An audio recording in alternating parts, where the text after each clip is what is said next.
الرجيم بسم الله الرحمن الرحيم الذين آمنوا وتطمئن قلوبهم بذكر الله ألا بذكر الله تطمئن القلوب صدق الله العظيم.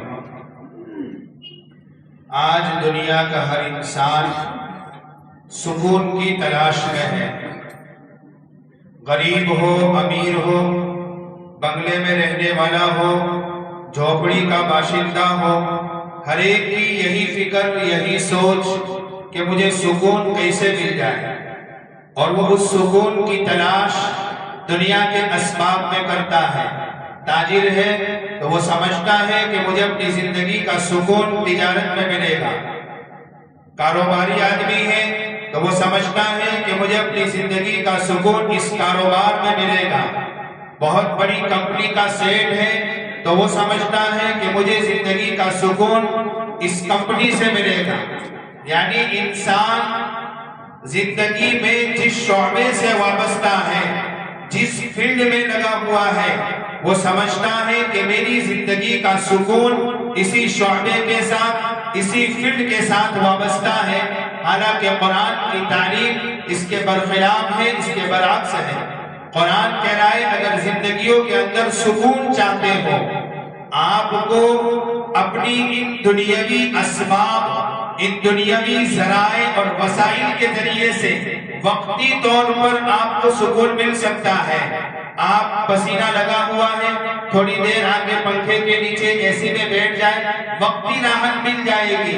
آپ تھکے ہوئے ہیں، نرم بستر پر لیٹ جائیے، وقتی طور پر آپ کو راحت اور سکون مل جائے گا.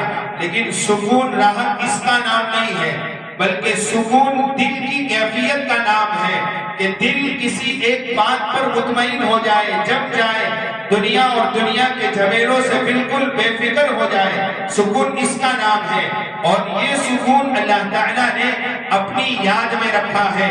الذین آمنوا وتطمئن قلوبهم بذکر اللہ الا بذکر اللہ تطمئن القلوب. قرآن نے الا کا لفظ لا کر پوری انسانیت کو پہلے اپنی طرف متوجہ کیا اور یوں اعلان کیا، غور سے سنو. الا کا مطلب ہوتا ہے متوجہ ہو جاؤ، یہ بات لکھ لو. سکون یہ اللہ کی یاد کے علاوہ اور کسی شعبے میں تلاش کرو گے نہیں ملے گا. اللہ ہی کی یاد کے اندر سکون مضمر ہے، پوشیدہ ہے. رمضان کا مہینہ ہے، سب سے بہترین اللہ کے یاد کرنے کا طریقہ قرآن کریم کی تلاوت ہے. میں نے رمضان سے پہلے بھی کہا تھا، رمضان میں بھی کہا، یہ جمعہ کو بھی مولانا نے پورا قرآن پر بیان کیا، لیکن ہماری زندگیوں پر اس کا کوئی اثر نہیں ہے. کوئی ایک نماز ایسی نہیں ہوتی کہ جس نماز کے بعد کم سے کم 20 مصلی ایسے ہو جو خدا کا قرآن لے کر مسجد پر بیٹھے ہو. اتنا بڑا مجمع، ہم کو رمضان کے مہینے میں فرصت نہیں ہے اللہ کے کلام کو ہاتھ لگانے کی. یاد رکھنا، مولانا نے جمعہ میں حدیث بیان کی تھی، شاید تشریح رہ گئی تھی. یہ قرآن کریم میرے اور آپ کے لیے نجات کا ذریعہ بھی ہے اور وبال کا ذریعہ بھی ہے. مفسرین، محدثین اور فقہاء نے لکھا ہے کہ پوری دنیا کے مسلمانوں پر قرآن کا حق ہے سال میں 2 مرتبہ قرآن کریم کو پڑھ کر ختم کرنا. یہ ہر مسلمان کی ذمہ داری ہے. اگر ایسا کر رہا ہے تو یہ قرآن میرے اور آپ کے لیے سفارشی بنے گا، نجات کا ذریعہ بنے گا. اور اگر یہ حق ادا نہیں ہو رہا ہے تو پھر وبال جہنم بنے گا. یہی قرآن کل قیامت کے دن رب کی بارگاہ میں میرے اور آپ کے مخالف میں کھڑا ہوگا. اب اندازہ لگائیے، جہاں قرآن ایک طرف مخالفت میں کھڑا ہو جائے گا، میں اور آپ کیا جواب دیں گے؟ اس لیے ابھی وقت بہت باقی ہے. ابھی ایک عشرہ پورا ہوا ہے، دوسرے عشرے کی ابتدا ہے. ابھی 19 یا 20 روز ہیں ہمارے پاس.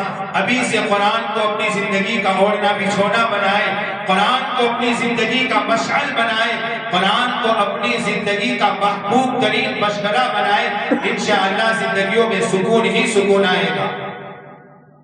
مسئلے کے تعلق سے عرض کر دوں، زکوٰۃ کن پر واجب ہے؟ بہت سارے لوگ کنفیوژن کا شکار ہو جاتے ہیں. مسئلے کو سمجھتے نہیں ہیں اور صحیح طور پر زکوٰۃ نکالتے نہیں ہیں۔ یہاں مسئلہ بیان کرنے کے بعد بھی اگر سمجھ میں نہ آئے 10 مرتبہ 20 مرتبہ آپ بلا جھجک آ کر پوچھ لیں، لیکن اپنی عبادتوں کا رخ صحیح کریں۔ جس آدمی کے پاس صرف سونا ہے، چاندی یا نقد بالکل بھی نہیں ہے، تو اس کے لیے 7.5 تولہ ہونا ضروری ہے، تو اس پر زکوٰۃ واجب ہوگی۔ کسی آدمی کے پاس سونا بالکل نہیں، بیلنس بالکل بھی نہیں، صرف چاندی ہے، تو 52.5 تولہ چاندی کی مقدار ہونا ضروری ہے۔ اور اگر کسی کے پاس تھوڑا سونا ہے، تھوڑا چاندی ہے، کچھ نقد پیسے ہیں، تو ان تمام کی بازاری قیمت کو ملا کر 52.5 تولہ چاندی کی جو قیمت ہوتی ہے اس سے اس کا موازنہ کریں گے، برابری کریں گے کہ میرے پاس جو سونا ہے، جو چاندی ہے، جو نقد ہے، ان تینوں کی مجموعی قیمت 52.5 تولہ چاندی کی قیمت کے برابر ہو جاتی ہے۔ اگر ہو جاتی ہے یا اس سے زیادہ ہے تو زکوٰۃ واجب ہے، اور اگر اس سے کم ہے تو پھر زکوٰۃ واجب نہیں ہے۔ ابھی جس مدرسے کا اعلان کیا، یہ وہ مدرسہ ہے جس میں ہمارے جو امام ہیں حضرت مولانا نعمان صاحب